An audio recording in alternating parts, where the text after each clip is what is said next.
Hello दोस्तों, welcome to cell exam prep. Environmental engineering की series में आपका फिर से स्वागत है, जिसमें यूनिट 3 के इंपॉर्टेंट क्वेश्चन हम अपलोड कर रहे हैं।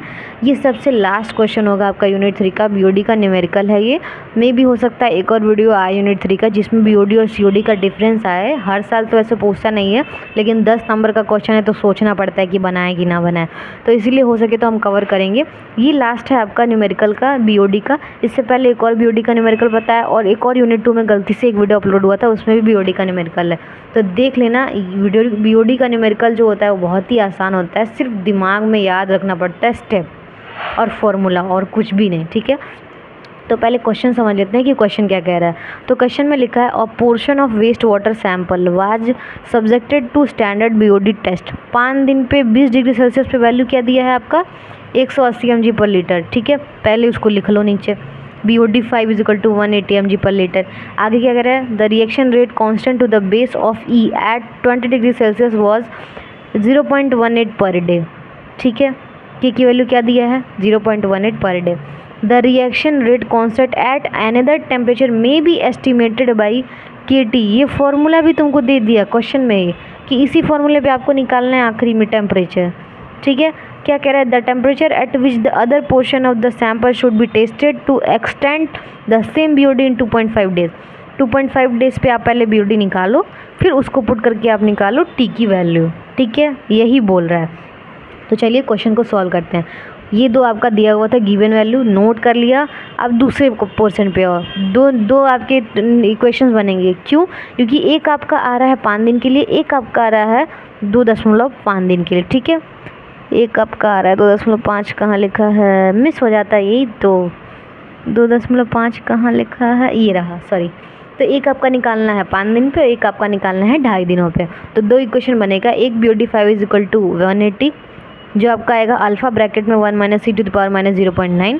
दूसरा आपका BOD आएगा 2.5 दिनों पे, इसके लिए भी वही वैल्यू है 180 = अल्फा ब्रैकेट में 1 - e - 2.5 k।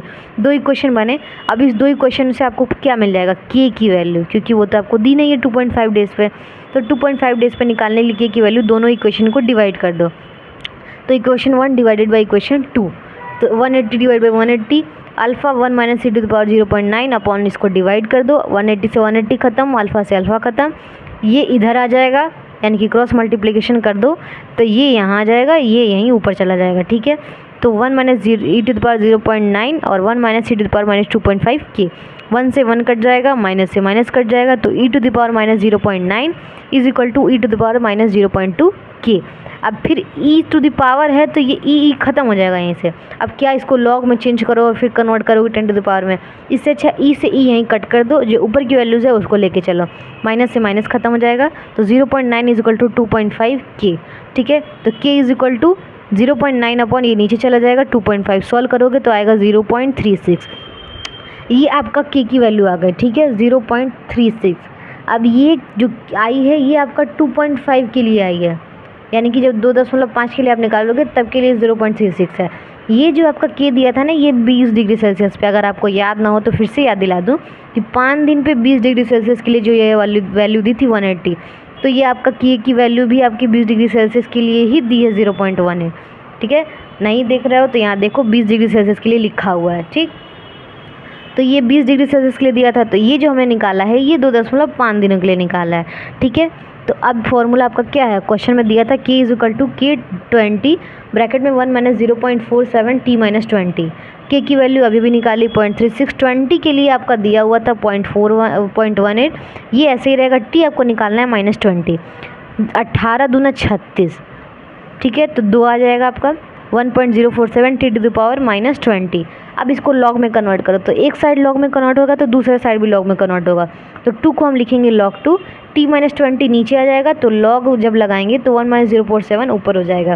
कैल्सी में इस वैल्यू को रखना, आपका डायरेक्ट आंसर दे देगा कैल्सी। t = 35.07, यानी कि इसको हम ये भी बोल सकते हैं कि 35 डिग्री सेल्सियस।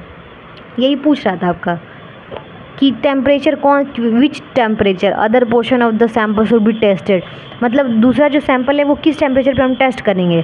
ठीक है। तो हमको हमारा दिया हुआ था 2.5 दिनों के लिए, 5 दिन पे जो टेम्परेचर था वो 20 डिग्री सेल्सियस था।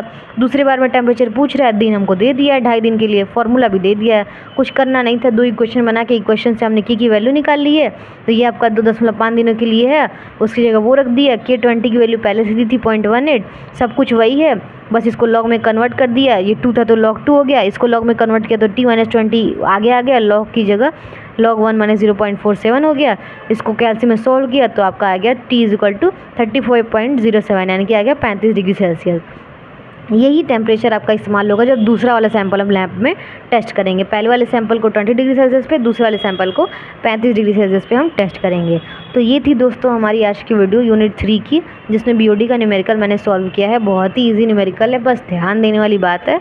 हाँ, बहुत सारी न्यूमेरिकल होने की वजह से हो सकता है माइंड मैशअप हो जाए, लेकिन याद तो रख सकते हो ना कि कितने तरीके का न्यूमेरिकल है। तरीका याद रहेगा तो स्टेप अपने आप दिमाग में याद हो जाएगा। इसमें कोई डाउट हो तो कमेंट में बताना, ठीक है। वीडियो अच्छी लगेगी तो लाइक ज़रूर कर देना, प्लीज़ कर देना, बहुत बार मैं कहती हूँ। और अपने वीडियो, ये जो मेरे वीडियोज़ हैं इनको अपने दोस्तों के साथ शेयर कर देना। मिलते हैं नेक्स्ट वीडियो में, मे भी हो सकता है यूनिट 3 का आखिरी क्वेश्चन हो या यूनिट 4 का स्टार्टिंग हो। तो तब तक के लिए प्रिपरेशन करो। मिलते हैं नेक्स्ट वीडियो में, बाय बाय।